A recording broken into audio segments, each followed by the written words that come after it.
स्नेहा बहू, हमारी चाय कहाँ है? जीजी भी बैठी हैं इंतज़ार में।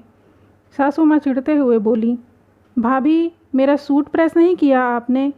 ननद भी चिल्लाई। अरे भाभी, यह क्या नाश्ता बना दिया? मुझे तो आलू के पराठे खाने थे। देवर बोला। मेरी ब्लू वाली शर्ट का बटन टूट गया है, आकर लगा दो, पतिदेव ने कहा। चारों तरफ से परिवार वालों की आवाज़ सुन स्नेहा ने रसोई में साड़ी का पल्ला कमर में डाला और तेज़ी से हाथ चलाने लगी। वो बेटी पीहू का लंच तैयार कर रही थी। उसे बस स्टॉप पर छोड़ने भी जाना था। ये लीजिए माँ जी, आप लोगों की चाय और बिस्किट। दीदी, आपका सूट प्रेस नहीं कर पाई, आप दूसरा पहन जाइए। और भैया, आज ज़रा देर से उठी थी, आज सादा पराठा और दही अचार ही है। और सौरभ जी, बटन मैं बाद में लगा दूंगी, अभी अलमारी से आप दूसरी शर्ट उठाकर पहन लीजिए। कहते हुए स्कूल बैग और बॉटल गाड़ी की डिक्की में रख वो पीहू को बस स्टॉप छोड़ने चली गई। स्नेहा पहले ऐसी बिल्कुल नहीं थी। घर में किसी के मुंह से बात निकलती नहीं थी कि वो पूरा कर देती थी। सास, ननद, देवर सब कुछ करने पर भी खुश नहीं रहते थे। बहुत सोचने पर उसे समझ आया कि वह सबके लिए कितना भी कर ले, पर किसी को उसके काम की परवाह नहीं। इसीलिए अब वह सबकी फिक्र छोड़ अपने बारे में सोचने लगी। सबसे प्यार करने के बाद वो खुद से प्यार करने लगी। जहाँ पहले दिन भर घर के कामों में लगी रहती थी, अब अपनी बेटी पीहू के साथ कुछ वक्त अपने लिए भी निकालने लगी। देखा जीजी, कैसी हवा की रफ्तार से आती है और तूफान मेल बनकर चली जाती है। ना किसी की सुनती है, ना किसी का ध्यान रखती है। हमें तो बहुत ही खराब बहू मिली है। सास विमला जी हाथ नचाते हुए अपनी ननद अनीता जी से बोली, जो 2 दिन पहले अपनी भाभी से मिलने आई हुई थी। हाँ अनीता बुआ, भाभी तो कोई काम करती ही नहीं है। एक सूट प्रेस करने को बोला था, उनसे इतना भी नहीं होता। देवर गौरव भी कहाँ पीछे रहने वाला था। वह भी तुनकते हुए बोला, पहले तो हमारी फरमाइश पर सब कुछ बना दिया करती थी, मगर अब घर में घास फूस सा खाना ही मिलता है। मुझे तो समझ नहीं आता कि घर में रहकर आखिर वह करती क्या है। पति सौरभ भी भुनभुनाते हुए बोला, पहले तो मेरा सामान हाथों में देती थी और अब कहती है खुद ढूंढ लो। अरे ऐसी पत्नी होती है भला? मैं तो तंग आ गया हूँ। और शाम होते होते तो दुनिया भर के दर्द मर्ज जाग जाते हैं मैडम के अंदर। सर दर्द, कमर दर्द, कभी पैर दर्द, कभी भी खुश नज़र नहीं आती। ऐसी शक्ल बनाकर रखती है घर में जैसे जेल खाने में कैद हो। अरे काहे का जेल खाना बेटा, तूने तो उसे स्कूटी दिला रखी है। हवाई जहाज़ कभी भी उठाकर घूमने निकल जाती हैं महारानी। पीहू का नाम लेकर स्कूल और बाजार के चक्कर ही काटती रहती है। आजकल तो घर के कामों में मन ही नहीं लगता मैडम का। सब लोग इतनी ज़ोर ज़ोर से बोलकर शिकायतें कर रहे थे कि दरवाजे पर पहुंची स्नेहा ने सब कुछ सुन लिया। एक हाथ में फल सब्जी का थैला और दूसरे हाथ में किराने का सामान का बोझ लिए खड़ी स्नेहा तेज़ कदमों से रसोई की तरफ जाते समय सोचने लगी, आज खुलकर सबसे कह दूं कि आप लोगों को जो भी बोलना है मेरे सामने बोल दिया कीजिए। यह पीठ पीछे इतनी बुराई करने से हासिल क्या होता है? आखिर मैं भी तो सुनूं, कितनी मटर गश्ती आकर कर लौटी हूँ मैं। मगर उसके माता पिता के दिए संस्कार उसे हमेशा रोक दिया करते, बेटा ससुराल में व्यवस्थित होने में समय लगता है। मगर कितना समय? एक सवाल हमेशा उसके जहन में खड़ा रहता, जिसका जवाब किसी के पास ना था। उसे देखते ही हॉल में चुप्पी छा गई। सभी लोग अपने अपने काम में व्यस्त हो गए। आखिर उनका तो यह रोज़ का ही था। स्नेहा की बुराई ना कर लें तब तक सबका खाना कहाँ हजम होता। 6 साल पहले जब स्नेहा घर में बहू बनकर आई थी, बहुत समझदार और खुश मिजाज लड़की थी। शादी के बाद भी नौकरी पर जाती रही, मगर 4 महीने बाद सौरभ बोला, क्यों ना पहले तुम घर में सबको अच्छे से जान पहचान लो। मेरे भाई बहन भी छोटे हैं, माँ से अब काम नहीं होते। तुम्हारे ऑफिस की भाग दौड़ में घर में काम अधूरे छूट जाते हैं, कोई खुश नहीं रहता। तुम कुछ दिन ब्रेक लेकर देख लो। वो ब्रेक आज 6 साल बाद भी ख़त्म नहीं हुआ, क्योंकि व्यस्तता बढ़ती ही चली गई। एक के बाद एक जिम्मेदारियां उस पर थोप दी गईं। घर के सारे सदस्य आराम फरमाने लगे और वह अकेली घर के सारे काम संभालने लगी। फिर पीहू के बाद तो करियर पर फुल स्टॉप लग गया। देखा जीजी कैसे काम से जी चुराती है, जब तक 4 बार आवाज़ ना लगाओ सुनती नहीं। अरे भाई, ससुराल में तो ससुराल की तरह ही रहा जाता है। क्या हो गया जो ननद देवर के 2-4 काम कर दिए तो, और पति का काम तो पत्नी को ही देखना होता है। सास की सेवा तो बहू का फ़र्ज होता है। इसमें कौन सी नई बात हो गई, हमने भी तो किया था अपने ज़माने में। फिर अब इनकी बारी आई तो ये काम चोरी करने लगी। भाभी, अगर आपको बुरा ना लगे तो आपसे एक बात कहूँ। स्नेहा कुछ गलत नहीं कर रही। आपने भी तो उस पर पूरे घर की जिम्मेदारी डाल रखी है। आप रसोई में जाती नहीं, नीता खुद से अपना कोई काम नहीं करती, क्योंकि वो कॉलेज जाकर बहुत बड़ा एहसान जो करती है। गौरव, उसे तो शर्म आनी चाहिए। वह अपनी भाभी से किस तरीके से बात करता है। उसे भी 6 साल हो गए हैं घर में, कब तक लोगों की फरमाइश पूरी करेगी। कल को गौरव और नीता की भी शादी होगी। अब इन्हें तरीके से रहना चाहिए।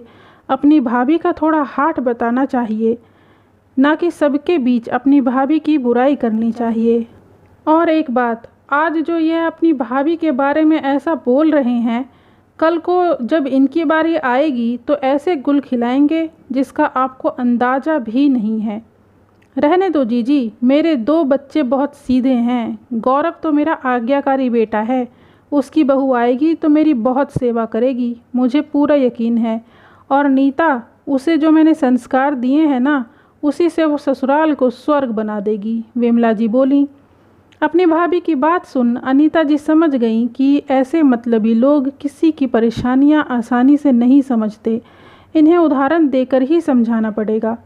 बुआ के लाडले गौरव नीता कमरे में मोबाइल पर गेम खेल रहे थे। दोनों को ही अपनी बुआ पर बड़ा यकीन था, इसीलिए दोनों अपने मन की हर बात अपनी बुआ से शेयर कर देते थे। बुआ ने बड़े प्यार से दोनों की तरफ आम लस्सी का गिलास बढ़ाते हुए कहा, यह लो बच्चों, तुम्हारे लिए खास बनाई है। वाह बुआ, आप तो सब जानती हो, क्या मस्त लस्सी है, पीकर मज़ा आ गया। भतीजे गौरव हंसते हुए बोला। अच्छा गौरव बेटा, एक बात तो बता, तेरी माँ तेरे लिए लड़की ढूंढ रही है। मैं सोच रही थी स्नेहा जैसी लड़की तेरे लिए परफेक्ट रहेगी। स्नेहा का नाम सुनते ही गौरव का मुंह बन गया। क्या बात करती हो बुआ, भाभी जैसी? कभी नहीं। मुझे माँ की डांट की चाबी से चलने वाली गुड़िया नहीं चाहिए, जो भैया तक का ढंग से ख्याल नहीं रख सकती, उनकी ज़रूरतें भी पूरी नहीं कर सकती। वह मेरी पसंद नहीं हो सकती। तो बेटा तुझे कैसी लड़की चाहिए? मेरी पत्नी तो एकदम स्मार्ट होगी। मैं जहाँ जाऊँ मेरे साथ वैसे रेडी होकर जाए, साड़ी वाड़ी में लिपटी ना रहे, वेस्टर्न ड्रेसेस धड़ल्ले से पहने, जॉब करे, मेरे कंधे से कंधा मिलाकर चले, अपने डिसीज़न खुद ले सके, किसी की गलत बात सुन चुप ना रहे, गलत के लिए खड़ी हो सके। यू नो बुआ, बोल्ड एंड ब्यूटीफुल, यही गुण चाहिए मुझे उसमें, और वही बनेगी मेरी दुल्हन। और बेटा घर के काम कौन करेगा, और तेरी माँ की सेवा उसका क्या? बुआ, घर के काम तो नौकरों को शोभा देते हैं, और माँ को ऐसा क्या हुआ है जो उन्हें सेवा की ज़रूरत है? सही जा रही हैं भैया, मुझे भी ऐसे ही भाभी चाहिए, ना कि स्नेहा भाभी जैसी घरेलू गंवार जिसे हंसने से ज़्यादा रोना आता है। दिन रात बस आंसू ही टपकाती रहती हैं। ठहाका मार के दोनों भाई बहन हंस पड़े। अरे बिटिया, तू गौरव की छोड़, कल को तेरे लिए भी एक लड़का ढूंढ दूंगी, अच्छे घर में तेरी शादी करूंगी। तू तेरी भाभी से 2-4 गुण ले लेना, ताकि ससुराल में सुख शांति बनी रहे। क्या बुआ, किससे टिप्स ले लूँ, भाभी से? पागल समझा है क्या? उनके जैसे अपनी पर्सनैलिटी खोकर इस घर के रंग में रंगने जैसे प्रयास मुझसे ना हो पाएंगे। दिन भर माँ उन पर हुक्म चलाती है, अगर एक बार भी मेरी सास ने ऐसा करने का प्रयास किया तो जाके उसी दिन सूटकेस बांध कर मायके आ जाऊंगी, साथ में अपना पति भी खींच लाऊंगी। बहू बनूंगी, घर में किसी की जागीरदारी नहीं, जो जब चाहे जैसे चाहे मुझे चलाएगा। मैं अपने मन की मालिक हूँ, मुझे जैसा अच्छा लगेगा मैं तो वैसा ही करूँगी, किसी के कहे पर तो कभी न चलूँगी। पर बेटा, लड़की को एडजस्ट करना ही पड़ता है। शादी सिर्फ पति पत्नी का रिश्ता नहीं होता, पूरा परिवार साथ लेकर चलना होता है। क्या बुआ, 1857 की बातें करती हो? मेरी शादी लड़के से हुई है तो उसी से मतलब रखूँगी ना कि पूरे खानदान की सेवा चाकरी करती रहूँगी। अगर मेरे ससुराल में सास से नहीं बनी तो पति को लेकर नया घर बसाऊंगी और सुख शांति से रहूँगी। इटलाते हुए नीता बोली, बड़े ही उच्च विचार हैं बेटा तुम दोनों के। लाओ यह खाली गिलास मुझे दो, मैं धुलने के लिए रख देती हूँ। तुम लोग आराम से अपना वीडियो गेम खेलो। कहते हुए अनीता बुआ कमरे से बाहर आ गईं। अगले दिन, भाभी आज शाम को मेरे कुछ दोस्त आ रहे हैं, प्याज की कचौड़ी और इमली की चटनी बना लीजिएगा। कोल्ड ड्रिंक्स मैं बाज़ार से ले आऊँगा। और भाभी, आपने 2 दिन से मेरे कपड़े नहीं धोए, कल मेरे लिए पीला वाला सूट प्रेस कर दीजिएगा। मैं अपनी सहेली के घर पढ़ने जा रही हूँ। गौरव भैया, आप दोस्तों को किसी और दिन बुला लेना, कल पीहू का टेस्ट है, मेरे पास समय नहीं है। और नीता दीदी, आप भी अपना सूट खुद ही प्रेस कर लीजिएगा, शायद मुझे देर हो जाएगी। स्नेहा की बात सुन विमला जी बोली, बहू यह क्या बदतमीजी है, तुम्हें तो हर काम टालना होता है।